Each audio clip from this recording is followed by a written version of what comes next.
விவசாயி விவசாயி கடவுள் என்னும் முதலாளி கண்டெடுத்த தொழிலாளி விவசாயி விவசாயி என்ன வளமில்லை இந்த திருநாட்டில் என் கையை ஏந்த வேண்டும் வெளிநாட்டில் என்ன வளமில்லை இந்த திருநாட்டில் என் கையை ஏந்த வேண்டும் வெளிநாட்டில் ஒழுங்காய் பாடுபடு வயல் காட்டில் ஒழுங்காய் பாடுபடு வயல் காட்டில் உயரும் உன்மதிப்பு அயல் நாட்டில் விவசாயி விவசாயி.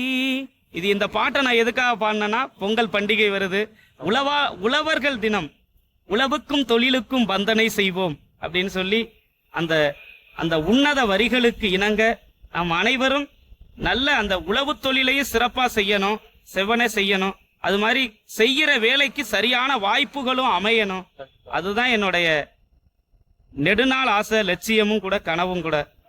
அதான் இதை ஏன் நான் எதுக்காக சொல்றேன் அப்படின்னு சொன்னாக்க, நிறைய பேர் விவசாயம் பண்ண முடியாம நிறைய பேர் என்ன பண்றாங்கன்னா அந்த வெளியூர்களுக்கு வந்துடுறாங்க.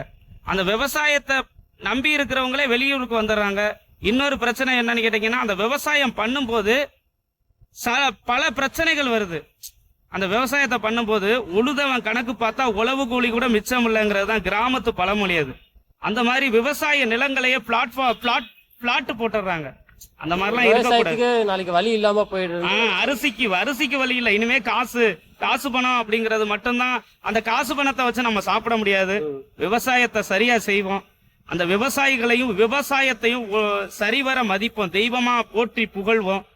அது மாதிரி அந்த பொங்கல் பண்டிகை அது வருஷம் ஒரு நாள் வர்றது பண்டிகை இல்ல, வருஷம் முழுதும் நமக்கு அந்த பொங்கல் பண்டிகை வர்றது மாதிரி நம்ம சந்தோஷமா எல்லாருமே சந்தோஷமா இருக்கக்கூடிய வாய்ப்புகளை நம்ம அமைச்சுக்கிருவோம். எல்லாருக்கும் பிறருக்கு முடிஞ்ச வரைக்கும் உதவி பண்ணுவோம். அதுதான் நல்லது. ரொம்ப சந்தோஷம். நன்றி.